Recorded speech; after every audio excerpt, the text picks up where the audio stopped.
नमस्कार, मैं GRS news के लिए गिरीश चक्रवाल।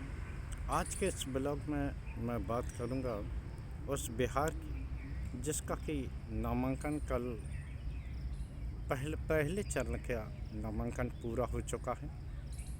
करीब आधा दर्जन सीटों पर गठबंधन के प्रत्याशी आमने सामने हैं और महागठबंधन यानी कि आप इंडिया गठबंधन जिसे आप कह सकते हैं, उसने बिना लड़े ही एक सीट एनडीए गठबंधन से छीन ली। सबसे पहले इसी खबर पर मैं रुख करता हूँ। मड़ोरा की एक सीट जो पिछली बार जदयू के पास थी, इस बार गठबंधन के तहत चिराग पासवान को दे दी गई। चिराग पासवान ने यहाँ से सीमा सिंह, जो कि भोजपुरी स्टार परफॉर्मर हैं, गायिका हैं, उन्होंने कल नामांकन यहाँ से चिराग पासवान की पार्टी एलजेपी-आर से नामांकन किया, लेकिन उनका नामांकन खारिज कर दिया गया। बताया गया कि नामांकन पत्र में कुछ गलतियाँ थीं, जिसको लेकर सीमा सिंह का नामांकन खारिज हुआ। तो इस तरह से ये कहा जा सकता है, चूँकि ये सीट चिराग पासवान की थी, इसलिए किसी भी एनडीए गठबंधन के साथी ने इसमें नामांकन नहीं किया और ये सीट चिराग पासवान के खाते में गई। चिराग पासवान के प्रत्याशी का नामांकन खारिज हुआ है, इसलिए तय माना जा रहा है कि ये सीट राजद, जो पिछली बार भी काफ़ी कड़ी टक्कर उसने दी थी, उसके हक में जाएगी। बिहार की लगभग जो प्रथम राउंड है, जिसमें 121 सीटें बिहार की आती हैं, उसमें करीब 6 से 8 सीटों पर फ्रेंडली फाइट होती हुई दिख रही है। सभी लोग ये कह रहे हैं कि आखिर महागठबंधन रहा कहाँ, क्योंकि राजद के उम्मीदवार के सामने कांग्रेस के उम्मीदवार के सामने वामपंथी दलों के उम्मीदवार इस तरह से आपको होते हुए दिखेंगे। तो लिहाजा कल मीडिया ने और सोशल मीडिया के ज़रिए ये खबरें चलती हुई दिखाई दी कि बिहार में इंडिया गठबंधन बचा है।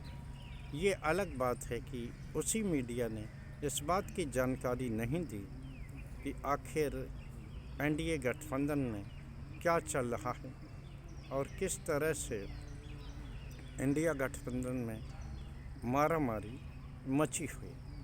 खैर, लेकिन जैसा कि मैंने बताया और इसकी गंभीरता से इस मुद्दे को टटोलने की कोशिश की, तो पता लगा कि ये एक तरह का प्रयोग है जो कि महागठबंधन के लोग कर रहे हैं। वो भारतीय जनता पार्टी, या यूँ कह लीजिए एनडीए गठबंधन को कोई स्पेस नहीं देना चाहते। वो फ्रेंडली फाइट करके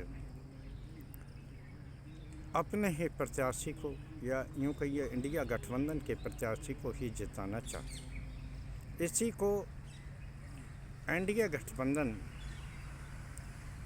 गठबंधन की दरार के रूप में प्रकाशित कर रहा है और प्रचारित कर रहा है। मीडिया जो कि एनडीए गठबंधन के जो लड़ाइयाँ हैं, झगड़े हैं, जिसको लेकर कल मड़ोरा में बिना चुनाव लड़े एनडीए गठबंधन ने एक सीट खो दी है सीमा सिंह के रूप में, उस पर ज़्यादा जिक्र नहीं हुआ और न ही इस संबंध में कोई टीवी चैनलों पर आपको बहस ही होती हुई दिखेगी, क्योंकि किस तरह से गठबंधन में जो इंडिया गठबंधन है उसकी खबरों को बढ़ा चढ़ाकर छापा जाता है और एनडीए गठबंधन की गंभीर बातों को भी छुपा लिया जाता है। खैर, बिहार में अब एक तरह से चुनाव का आगाज हो गया है, रैलियों की शुरुआत होगी। अमित शाह ने इससे पूर्व ही जंगल राज का जिक्र कर दिया। 15 साल के जंगल राज का जिक्र करना था।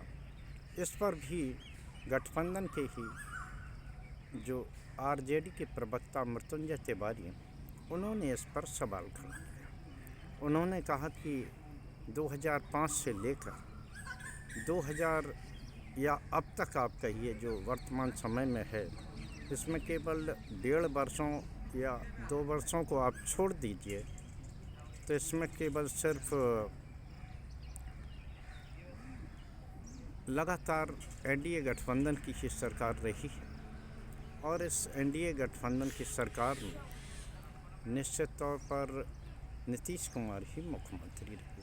तो उनका ये कहना था कि आप ये बताइए कि आखिर नीतीश कुमार ने क्या किया और किस प्रकार से इसका उन नीतियों को आप बताइए। और उधर भारतीय जनता पार्टी या यूँ कह लीजिए उनकी योजना ये है कि लोगों को लालू के जंगल राज की याद दिलाई जाए। जिस प्रकार वो केंद्र सरकार में भी आप देखते हैं किस प्रकार से कांग्रेस को शासन के भ्रष्टाचारों को वो बताते हैं। ये अलग बात है कि 2014 में कांग्रेस की उन्हीं भ्रष्टाचार के आरोपों को सहारे सत्ता हासिल करने वाली मोदी सरकार आज तक उनमें एक भी घोटाले को न तो पकड़ पाई है, न ही उस घोटाले को लेकर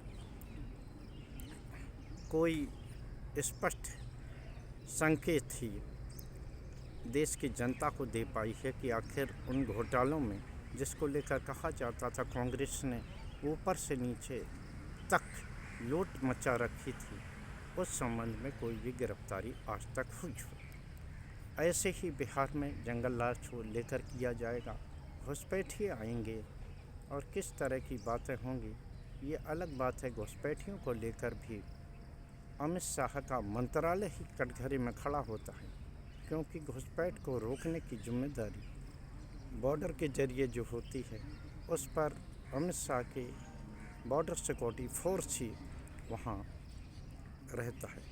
खैर, मैंने ये जो छोटी सी खबर थी जैसे कि बिना लड़े ही एक तरह से इंडिया गठबंधन ने जीत लिया, एक प्रकार से तेजस्वी की यहाँ बहनी हुई है। तो देखना ये है कि आगे चल कर क्या होगा, कितनी चुनाव में तल्खियाँ आएंगी। आज के ब्लॉग में बस इतना ही। जय हिंद, जय भारत। कल फिर किसी नए मुद्दे पर आपके साथ जुड़ने का प्रयास करूँगा। जय हिंद।